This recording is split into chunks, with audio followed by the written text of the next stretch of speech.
you go. Well, welcome everybody to Solar Noon Tuesday. And as we do normally, I'm going to go ahead and walk through some of the news from this week. It's, I'm going to walk through some of the news. There we go. So this week, there hasn't been a lot in the regulatory world, but there have been a number of product announcements. Electrolux announced they're coming into the US market for solar panels, and they're going to be opening up a manufacturing facility in the state of Georgia. They have been selling solar panels for quite a number of years. And I did some research. I couldn't find out. I'm making the assumption these are the vacuum cleaner people, but I couldn't verify that for certain. But Electrolux, kind of a strange name, so I can't imagine there's more than one of those out there. But they have been selling panels for a number of years under the AEG logo. They've sold about 1 million panels since 2015. SolarEdge just announced that they've got a new line of smart optimizers that are available. And what these smart optimizers are designed to do is one of the features they're trying, I'm pretty sure they're just trying to differentiate themselves from all of the other optimizers and rapid shutdown items that are out there on the market. So they've got connectors that sense heat buildup to avoid arcs. So essentially they're going to clamp down on arcing on the DC side of the system. They also have a switch that you can use that drains out all of the voltage within all of the conductors in less than 30 seconds. If you guys have ever shut down a SolarEdge system, you'll oftentimes see that it takes quite a while for all of the voltage to drain out of the system. So these are supposed to go ahead and be touch safe at that point. And they're also designed to work with higher wattage panels than the traditional ones. Longi Solar has just announced they've got a 54 cell, 415 watt solar panel. They're going to be using the larger wafers. We used to talk about solar panels like 60 cell, 72 cell, some of the bigger ones were 96 cell, but the cells were all fairly uniform. That's not the case anymore. Everybody's going to different cell sizes. But the interesting thing about this panel, it's a large panel, but it weighs less than 50 pounds, which is important because OSHA essentially says if things weigh more than 50 pounds, you're supposed to have 2 people lug those things around, manage them around. And the efficiency on it is about 21.3%. which is pretty comparable with other solar panels out there on the market. Some fallout, or good fallout, I guess, from the Inflation Reduction Act. If you remember from our discussions there, the Inflation Reduction Act did have an incentive, a 10% bump on your investment tax credit if you use domestic product, things manufactured in the US. Well, there haven't been a lot of solar panels manufactured in the US, but a lot of companies are jumping on that bandwagon. SEG, which is a division of the Seraphim, they're opening up a plant in Houston. So Bill, you can go down and take your class on a field trip there when that's operational in mid-2023. And Toledo Solar is anticipating tripling the size of their production here in Ohio. That should be ready within a year. I see every week there are announcements of more and more solar panel manufacturers setting up production facilities here in the US. And that's really because of the Inflation Reduction Act. Another interesting future trend, we've talked about this in some of our past discussions here, but Sonnen, which is a company that's owned by Shell Oil, is teaming up with an installation company called Baker Home Energy in California. They've created Sonnen Connect, which is a V to grid, V to G system where they're basically taking people's home battery systems, and it will be anticipated that'll extend out to electric vehicles as that becomes bidirectional from the chargers. And they are going to be providing load management systems to those people who sign up. They're also going to be doing time shifting of loads, and then using those batteries to create a virtual power plant, which they will then send power back to the utilities during peak load demand. That will provide them with the revenue to provide these services, but also then to give a check to homeowners that participate in this system every month, is what they're claiming. So the thing that struck me about this is essentially a virtual utility now that has no infrastructure. So it's the first step to a completely virtual utility structure. I'm anticipating companies like Apple, Google, some of those will get into this in a big way. And Silicon Ranch has partnered with SolarCycle as with an end of life program. They're essentially saying that every panel that they sell will now be recycled at the end of its useful life. And again, the thing that I found interesting is SolarCycle claims they can actually recapture about 95% of the original value of the solar panel in resources from that recycling process. They'll capture glass, silicon, some metals like silver, copper, aluminum. And in fact, NREL just completed a study. They said by 2040, that probably as much as 25 to 30% of all the materials used to make solar panels will come from recycled sources. So that was the news for this week in solar. So does anybody have any comment on that and what's happening there? Hey, Jay. Yeah, Eric. I missed the beginning of that. What was the piece with the Shell and the Sunning? Oh, they're creating a basically a virtual utility. Shell owns Sonnen, so it's not a partnership between Shell and Sonnen. It's basically Sonnen that is partnering with an installation company to take battery systems and ultimately electric vehicles and create a virtual utility. The unique thing is this program has no utility partner. So they're going to be working with whatever utility will give them the best money for the load that they can provide during critical load periods. Okay, I got one more question. Sure. Yes, last time we were talking about some pricing, and you were talking about like $3 a watt. Yeah. And then 2 for like very large. Uh-huh. Does that include like community solar too? Like if you do like a solar garden or something like that? Yeah, community solar would basically be considered almost like a utility scale or certainly a large commercial scale system.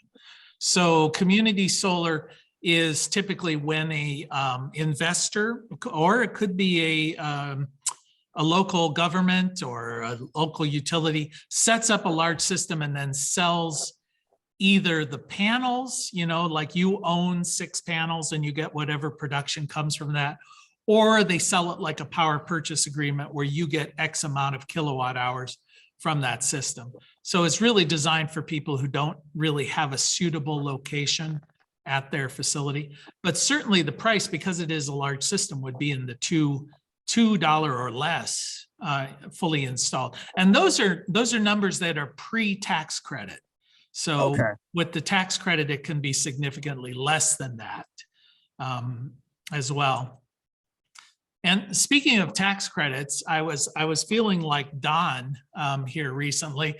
We've been getting all this news about what this Inflation Reduction Act, and I love the fact that the government wants to incentivize solar, but it's feeling like, gosh, they're kind of going overboard a wee bit, because they were talking, I do evaluations for REAP for the USDA,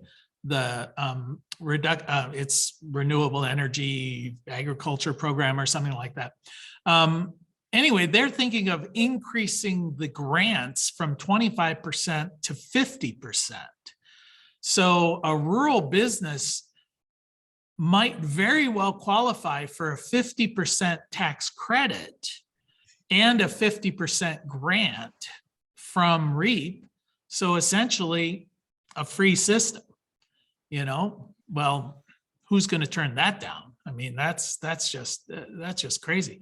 Plus they get accelerated depreciation. I don't know if you can depreciate zero, but who knows? Tax codes have been sillier than that. So You can do that, Jay, because I think you only take down half of the amount you get for credit. I think you only reduce your basis by half.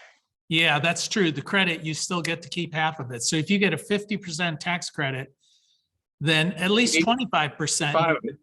Yep. assuming you get the grant, or you probably do 75%, but then you'd have to pay tax on the grant money or whatever, however that. Typically, they don't give you a basis for the grant money. Okay. Yeah. All right. But, remember, Jay, it's incentives for union-based solar. Yeah, or prevailing wage. Or As prevailing long as wage. you're prevailing, yeah, it doesn't have to necessarily be union. And of course, there are also incentives if you're in a low income area, if you're in an area that's considered traditionally fossil fuel producing, or if you're adjacent. Extra incentives for that are outside the solar area. Yeah, it was unclear to me though, that whether that prevailing wage thing, whether all of these things could accumulate beyond 50%. It struck me that might be the upper limit, but who knows? All this stuff is still kind of being washed out.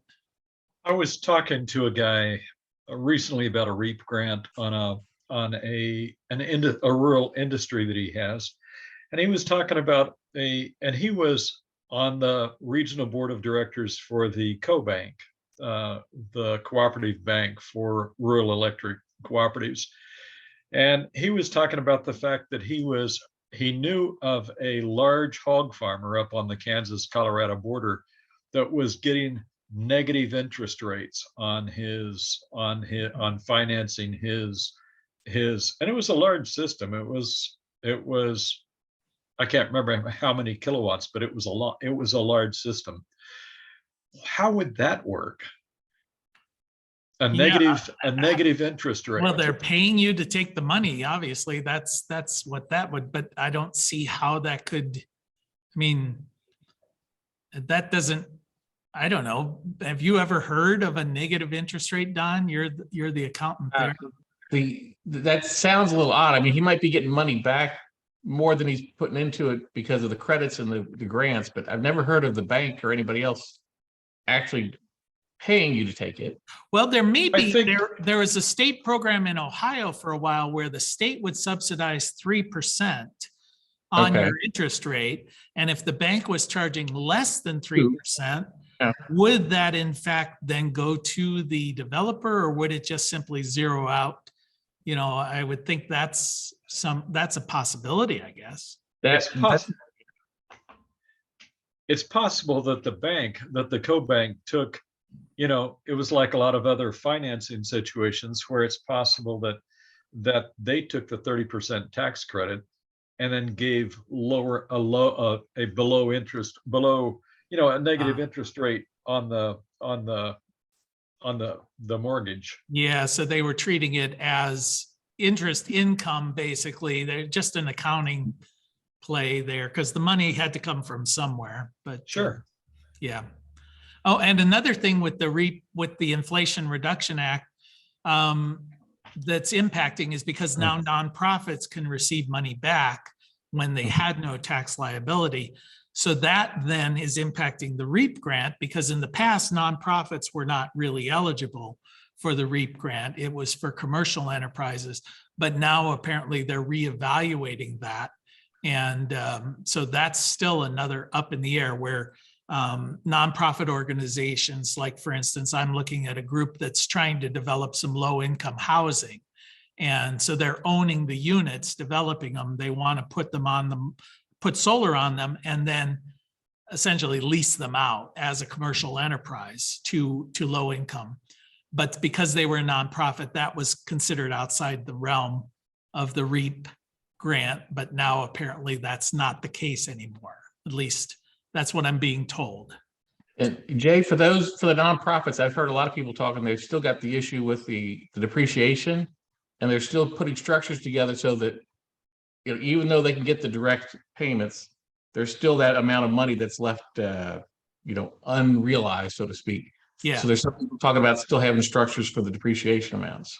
Yeah, where you mean bringing in an outside for-profit investor? Yep, financing structures. Yeah, I was talking to one of those organizations from Indiana at a conference recently, and I was asking them, did they see if this new nonprofit model was going to impact? Because they were doing a lot of installs on schools. Mhm. They didn't seem to think, they weren't overly bothered by it, because I think their attitude was the schools still don't even have 50% of the money. So, you got to come up with some money, and it's just better for them to just say, let the investor take care of it. Yeah, they just want a turnkey situation where they don't have to screw around with it or learn anything. Yeah. Yep. Okay. Any other comments on the news there? Yeah, Jay. Yeah.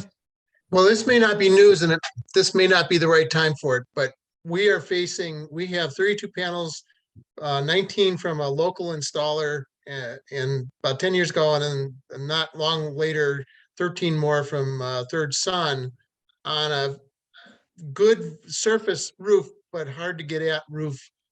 Initial panels were put up as part of with the scaffolding, but because we also put on a raised seam metal roof to handle them. We're now facing with 3 dead panels, 2 from one installation, 1 from the other. AEP prepaid us for some of the SRECs for the 13, and they're concerned that we're beginning not to meet their criteria for what our contract is with them for performance. And it's highlighting that we probably, as a learning curve matter, we can afford this to not go well, but to have different panels, different installations, different contractual, we get SRECs for the 19 and we've got prepaid ones. Maybe we should never have put them on this roof because the roof's hard to get at, even though it's a wonderful roof. Maybe we should have done a leasing arrangement so that somebody else would be responsible to keep them working. And then do we just clear off the whole thing and put up another 32? And actually we could probably put up another few on this roof if we're going to go to the process of doing scaffolding. But the whole topic of what do you do with an older system is the topic. Well, it's unusual. You said 6 panels are dead, or did you say 6? I think we have 3. I think we have 3 dead panels, or at least they're non-performing by whatever measures. And that's another question: is do you have to get up on the roof to assess that, or can you ever figure out what's going on with them? Well, yeah. So much of that. First off, that seems odd. I mean, you're getting a pretty high defect rate there. So there's probably some outside influence happening, I would imagine. But like, do you have squirrels climbing in there chewing on wires, and could that be an issue? The other thing is, what kind of, do you have microinverters? Do you have optimizers? They're all microinverted. They're all 32 are microinverted. Yeah. Well, the microinverter should be able to tell you whether it's more likely the microinverter is the problem, not the panel. Okay. And to most of you on this, I'm a do-goody, tree hugger sort of person, but totally non-technical on this. Okay. Yeah. So yeah, the issue there is not, it would strike me that's more logical, that the microinverters and they are prone, especially the old, I don't know, was this an old system where you've got the M195s by chance? I don't know exactly. Okay, well, the old M systems, the 195s were known to fail quite often. The M250s were a little more robust, but not as big a problem. And then the I series, the i6, 7s, and now the 8s are pretty have a good track record. But they're not hard to swap out, and Enphase will replace them. The problem is getting up on the roof to do it, because for you, that's the issue. It is. So usually the installer is going to give you some sort of time period where they've got a guarantee, where they've got to come out and do the swap out. I doubt that the 19 panel people are still in business, and Third Sun. The first ones, yeah. Third Sun did the next 13, and I'm sure they would be willing to do this. I just don't know what's fair to ask, and what, it's probably going to cost us more to fix it than we ever got back from the panels, but we're okay with that. I would, if you go into your Enphase monitoring system, there is an option there where it says report a problem. Mhm. And if you click on that, it will ask you which ones in your array are causing you the problem. And if you just indicate them, I think it's just a point and click, this one, and this one, they will then do a remote assessment to tell you whether or not the microinverter is good or bad. If it's bad, they'll send you a replacement. But then I'd suggest calling Third Sun. They'll take care of the ones they installed, but then ask them how much they charge you. Well, they're up there on the roof to swap out those other ones too. I will report back. Okay, because they're a good company. They'll take care of you. I'm sure. Good. All right. Any other questions before we jump in? Well, we're going to talk a little bit about fire. Jay, I'm just curious, and it's kind of followed up on other Jay's question. How many, we see in the news a lot today, but how many panels do you really see that are going bad that need to be recycled? I mean, we see recycling of them all the time, but I mean, if it's going at 80%, if I've already put up the system, I don't know if I'm going to replace them. I might just eke out whatever I keep getting out of them. Yeah, I think it's still pretty early days for that. My guess is most of them are either some sort of damage, some sort of physical damage, you know, a tree limb fell and smashed them or something like that. Okay. Rather than, I mean, some panels, if they go bad, they usually go bad pretty quickly. So my guess is that most of the recycling is happening through physical damage and also through manufacturers who identify a defect and then figure, okay, well, what do we do with this? You know, so that would be my guess. But in 20 years, that's not going to be the case. A lot of these, especially if we come out with some new great, you know, third generation solar panel and everybody who likes They just swap them out. yeah, they just, I mean, people change their kitchen counters and they're not bad. It's just, there's a new fashion, you know. I don't think many wives are going to be worried about the fashion of the solar panels on the top of the house or the performance, but I understand. You never know. I mean, they may come out with some real whiz bang, really cutesy thing that mimics, you know, that plays Netflix on your roof or something. I don't know what they'll do, or mimics. I mean, the ones that are transparent, of course, then disappear. So who knows? The strange things have happened. Yeah. I did a research at the beginning, and it turned out there was like 3 grades of solar panels. Yeah. There's, well, I'm thinking I have seen about premium and standard, and of course there's thin film, but they also have tier 1, tier 2, and tier 3. So I just wanted to make sure you're not confusing those, because tier 1, tier 2, and tier 3 have to do with the economic health of the company that manufactures them, not the quality of the panel. You know, there's an assumption if it's a tier 1 company, it's going to be a higher quality panel, but that's an assumption. It's probably not, you know, borne out by the facts, or it might be, who knows. But I do see, like in PV Watts, they'll ask you, is it a premium panel or is it a standard panel? And my impression there is they're talking about the sort of the higher wattage, higher voltage, because I'm not really sure what they would consider premium under that. What I remember was it was a visual inspection type of grading.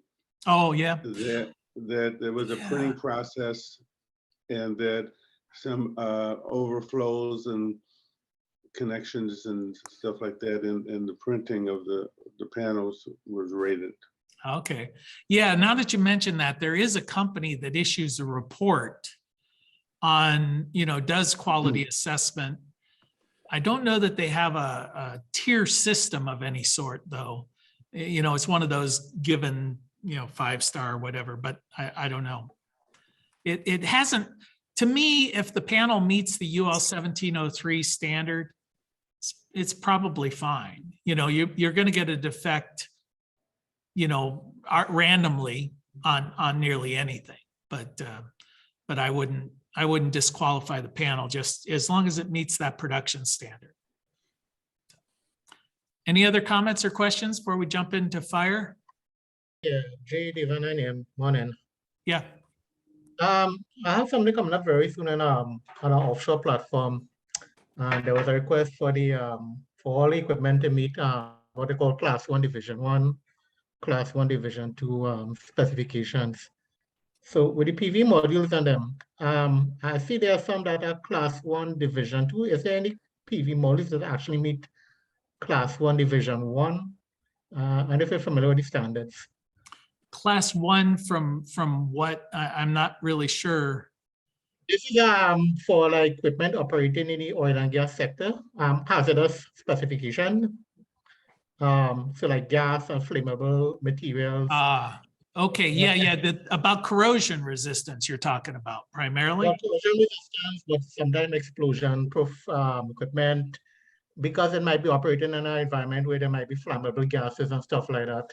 Okay.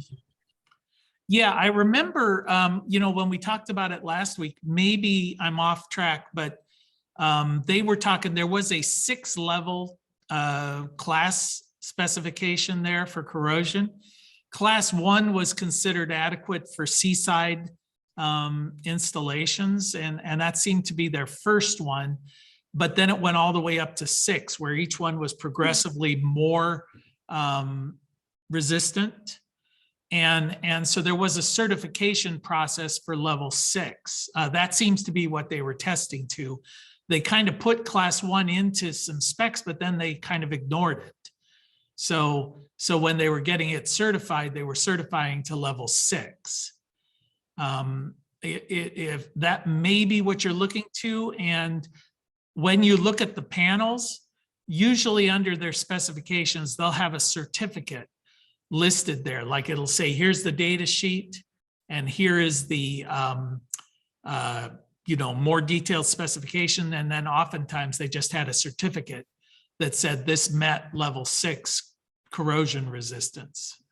So maybe that's what you're looking for. I'd have to do some research, to tell you what that standard is. I don't remember it. But if you look at our last week's program, we talked about that, the standard that is being assessed against. All right, any other questions? In the chat, so link, you could always check on it. Okay. All right, I'm going to jump into the fire thing, and we'll probably have, let me see, I'm going to try and control this. Here we go. Okay, so what I was going to talk about here, this was brought up last week when Tony the troublemaker, raised the issue about Amazon shutting down all of their panels last year, and they for a number of fires. So that kind of brought up the whole concept of the fire issue. And just to let you know, first question I tried to answer is it really a thing? The solar panels seem pretty resistant, but there are currently about 2.7 million homes with solar installed. So that's going to definitely be an issue. As you can see, the growth rate of solar. So we're seeing double-digit growth every year. So things happen. There is fires with homes with solar are going to be a bigger issue. It was brought to, I think, pretty much everyone in the industry's attention around fire issues back in 2014, when the National Electrical Code started putting in about rapid shutdown, wanting firefighters protected. And then that accelerated in 2017. So ultimately, we today have a situation where if you're installing solar panels on any structure that could be occupied, then they've got to have some sort of electronic device attached to them, whether it's a microinverter or an optimizer or even just a rapid shutdown device, to turn it off as soon as the system loses sight of the grid. So how many systems were where there were fires? Well, the US doesn't do a very good job keeping track of this. These numbers were the best I could find, and they only went through 2018. But they had only identified, 56 fires in 2018. that specifically involved solar panels on a roof here in the US, which really made the whole concept of Amazon having essentially 6 fires in their facility. That was very abnormal. But I did find a good study, a German study, 2018, where they did a very, very comprehensive assessment of just what was the fire hazard associated with solar. At the time, there were 1.7 million systems installed in Germany. And of those 1.7 million systems, there were 430 fires that were associated with the buildings with solar. And they found through investigations that 210 of these were caused by the solar array itself. So solar array definitely can cause fires on a building.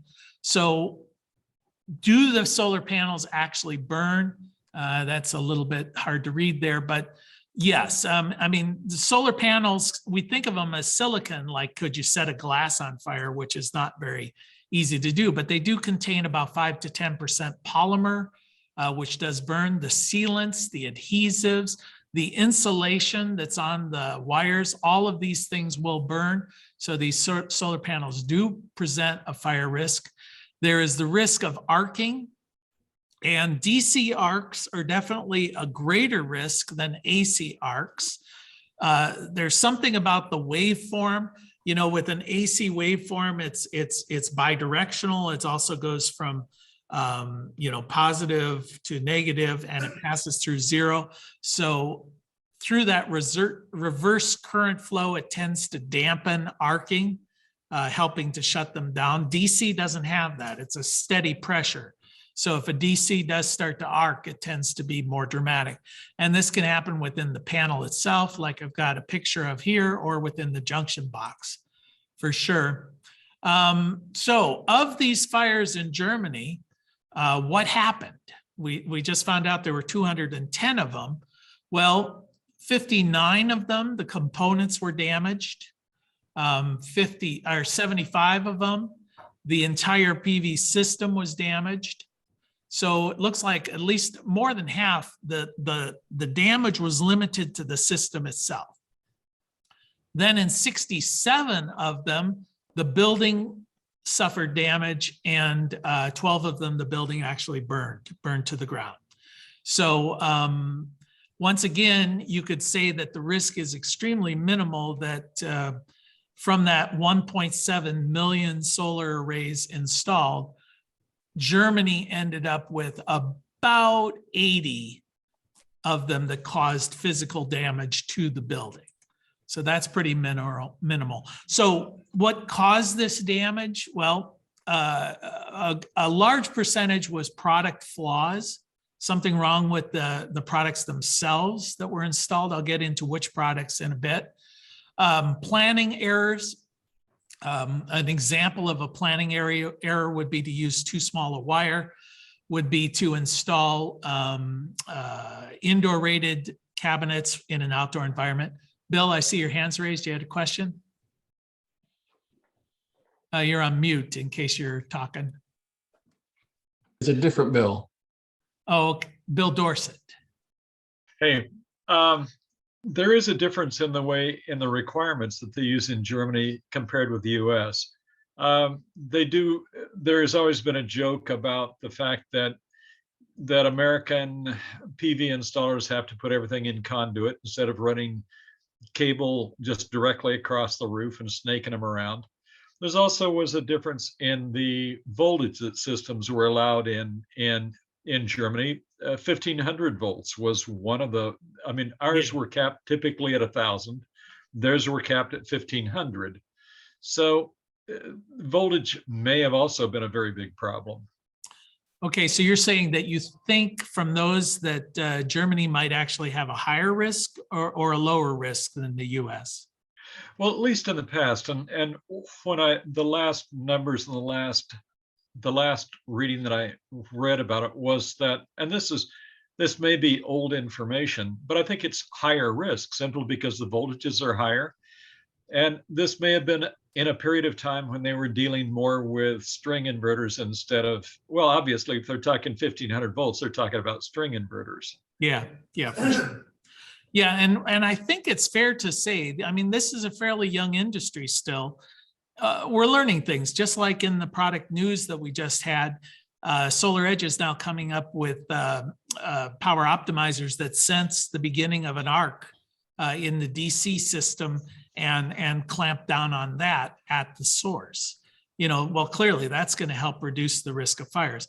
We saw, I think it was in the 2017 code, I might be wrong, it might be earlier, where arc fault detection was required in all inverters, you know, which was supposed to sense and clamp down on that.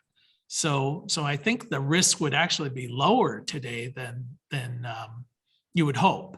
Although, again, there's no dealing with the fact that people screw up, and you know, which gets us into the biggest area was installation, just bad installation of the systems.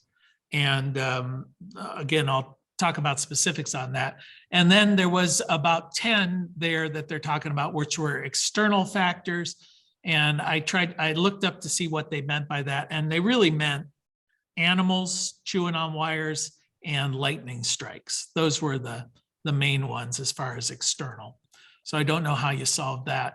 So, so what were the parts that were causing the problems?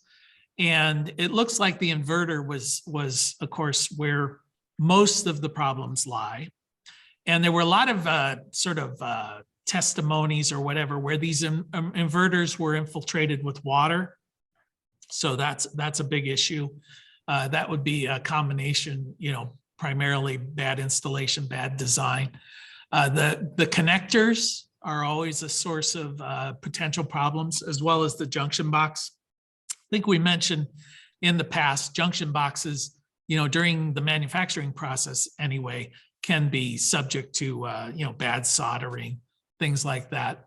Another thing that came up quite a lot is MC4 connectors. And we think of MC4 connectors as being universal, but they're not. MC4 is actually it's like Kleenex, you know, it's a trade name, but it's a class of kinds of connectors. And not every one of these connectors are simpatico with other manufacturers' connectors. In class, when we use different ones, you'll often find they don't really fit tightly together. So if you're using mismatched suppliers of the generic MC4 connector, you may find that you get some potential arcing in there.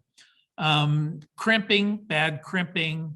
The fuses could be bad, terminals, things of that nature. So those are where some of the problems would lie. Then, of course, there gets into the live wire issue for first responders. That was the whole rapid shutdown response, trying to deal with that. Roof access, that's another issue with the International Fire Code, where they require the setbacks, things of that nature. Now, any of you guys out there who do this, when you look at other people's installations, you'll find often the International Fire Code setback requirements are not adhered to. And often the code inspectors just aren't aware of that. So they don't ding them for it because it's not in the NEC. And an issue of arc risk, which causes eye damage. Some of these things burn toxic, so respiratory issues is an issue. Water and power is never a good combination. So when they're spraying the hoses and getting everything wet when there's still power present. And of course, damaged equipment, you know, removing that damaged equipment after the fire is over is a potential risk because it could still be generating. And another issue that that comes up, but it's not something you might think about, is even at night, the firefighters will also often come in with artificial lighting. And it has been found in a number of studies that artificial lighting can produce electricity through the solar panels. These halogen lights, when they're shining on the panel, could make that, generating power. So what brought on this discussion was Amazon. They do have 47 US facilities that have solar installed. And what the article said is, and I have the little smile covering up a little bit, but they had some critical arc flash events at 6 sites in North America, representing 12.7% of all their installations. Now, that's a huge number. And in looking to see why that was happening, I tried to see if there were any announcements, like press releases back at the time saying this company was just awarded the installation on the Fresno site, which was one that burned down, or the Maryland site, which was another one. I couldn't find anything. I could not find anywhere that said Joe's installation company installed all of these and it was crappy installation. But what Amazon did when they shut down their system is they hired a consulting firm, and this consulting firm called CEA did a third-party audit of all of their systems throughout the world, all their solar rooftop. And it sounds like they got really crappy installations. In fact, they said that they informed Amazon there was 1 critical and 259 major findings in the installation. Problems like mismatched module to module connectors, which one thing I was just mentioning, improper installation, poor wire management, evidence of water intrusion into the inverters. And there was, obviously some more, 259 of these. So it just appears that they had very poor installation on a number of these systems. Bob, you had sent me a picture. I didn't include it in here, but some of the rooftop systems looked like they were laying right on or within an inch of the surface of the roof, which in many situations might find that those panels are underwater. Imagine having a rooftop installation down in Florida coming up with the hurricane and getting 12 inches of rain in one day and a panel that's only 1 inch off the roof. Those roofs don't always drain very easily. So any feedback on that? What we're talking about fire? Yeah, Bob? Yes, I've talked to a few local fire chiefs about the solar installs, and they don't know anything. Yeah. And as far as restrictions, I said walkways, and they don't even know what we're talking about. So I see an opening here for me going out to the different fire departments and coming up with a PowerPoint on what to watch out for.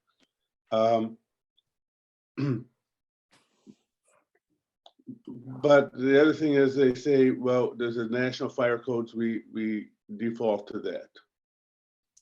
And then I look at the fire codes, and there are some codes here as far as walkways are concerned and stuff like that. Yeah. In it. But I do know that there is a spray out there, which is a rubberized spray that does a fantastic job of spraying the solar panel so that it stops working during any type of light. Oh. and it peels off afterwards. Uh-huh. Well, And I that don't sounds know- like a bargain. Right. Other than a tarp or something like that to throw over because these firemen, they won't go on the roof. They just refuse to with the solar panels on there. They have no idea what they're doing, and they're just not cutting holes in the roof and stuff like that. Yeah. Well, I could see that for sure. Yeah, and hauling a tarp up onto a roof to cover over a solar array would be cumbersome and perhaps dangerous. I think that's not exactly the best answer. But the rapid shutdown, I mean, Yeah, but that's anything from the inverter out. Yeah, shut down. but at this point now, with everybody having electronic devices on the panel, then essentially your array itself is shutting down, and the rapid shutdown also says it can't have more than 80 volts within the array itself. So the risk should be pretty minimal. Question is, can you convince the firefighter that the risk is minimal? And can we make sure that it's been installed properly? That's the other issue. Yeah, so I say there's only 8,100 kilowatts of power coming off the system, so don't be afraid of it. Yeah. Yeah, I could see that the risk is definitely something that they may not want to take. Bill, is your hand up there for? Yes, I was going to say that most of these facilities, especially when you're talking about Amazon or large commercial facilities, are going to be large central inverters. Yeah. And so you're talking about DC all the way down to the inverter. And in those situations, yes, fire safety is tremendously important, because you don't know whether you're cutting into a 600 or 1,000 volt cable that's still live.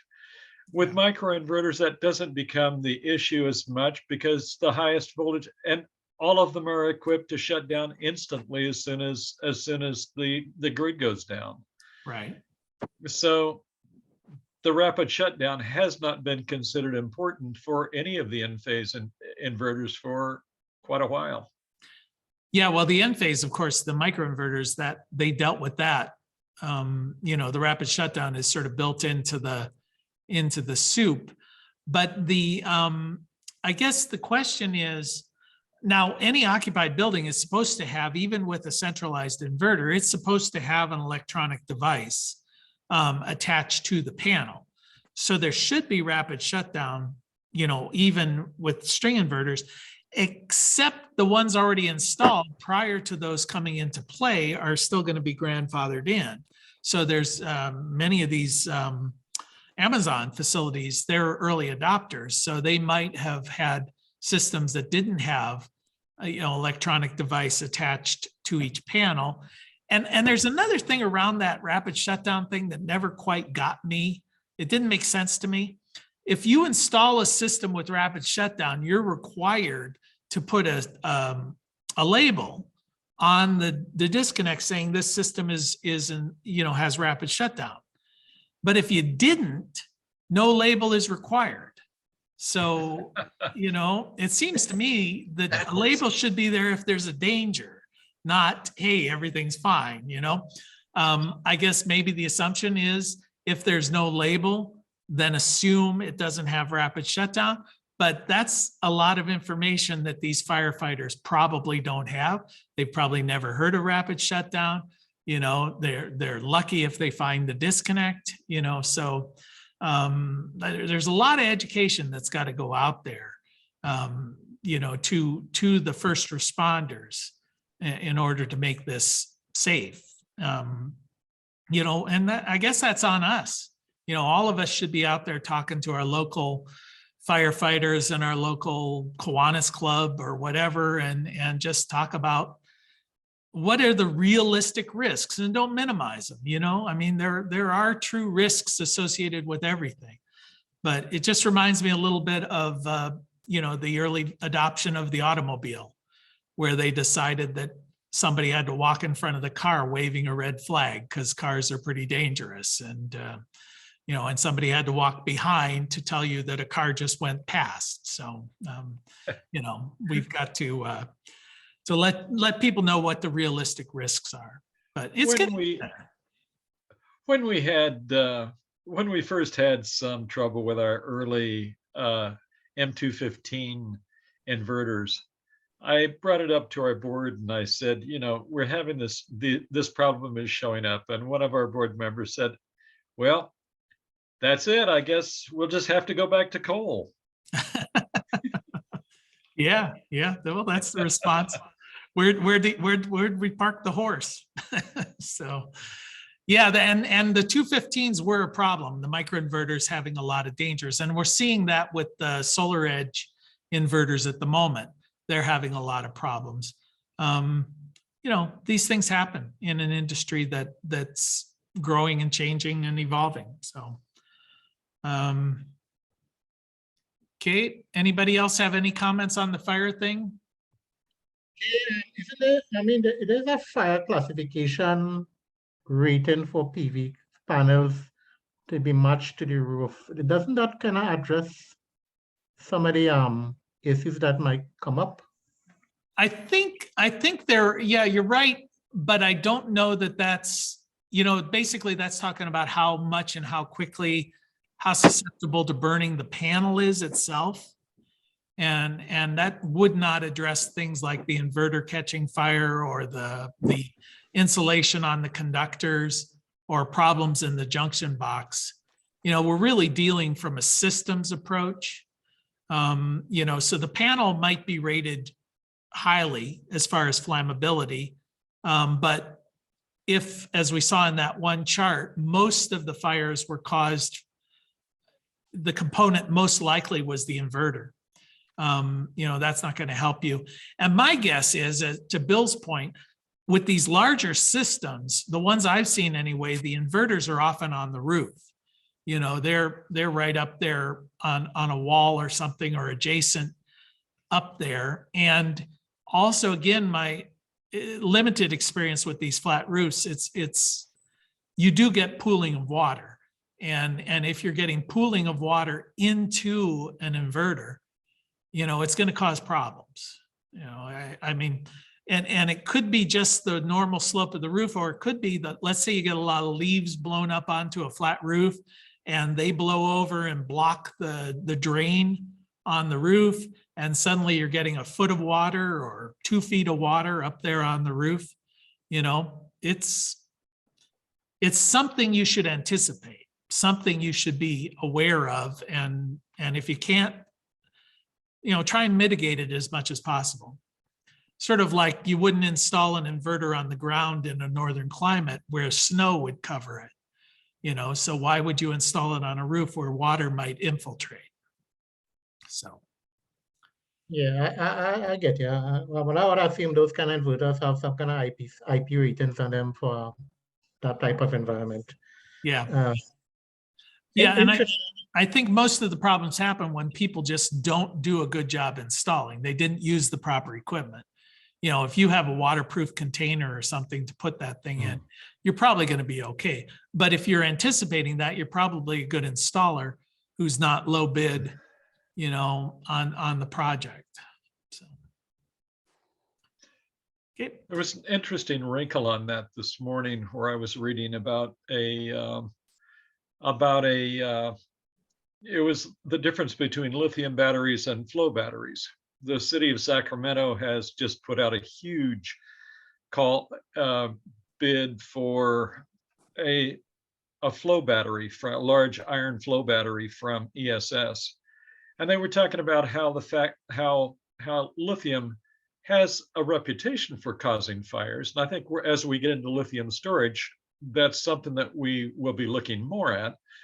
But the point of this article was the fact that with flow batteries, the electrolyte is water, and it really minimizes the risk of fires in the battery itself. Yeah. So is the electrolyte water? I thought it was, there's obviously a cathode and an anode within a flow battery. I thought there was some sort of chemical component within that. It may largely be water, but it may also be something that's considered toxic. I would have to believe, for some reason, like, I don't know, potassium or something comes to my mind. I don't know that much about flow batteries, but I couldn't imagine just plain water would do the trick. So yeah, we may find poison, potential poisoning of flow batteries could be an issue if they become a thing. Everything's a problem when it gets concentrated in some way. So, all right.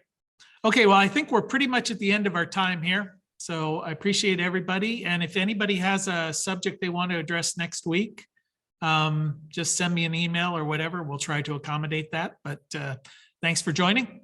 We'll see you next week. Thanks, Jay. Bye-bye. Hey, Jay.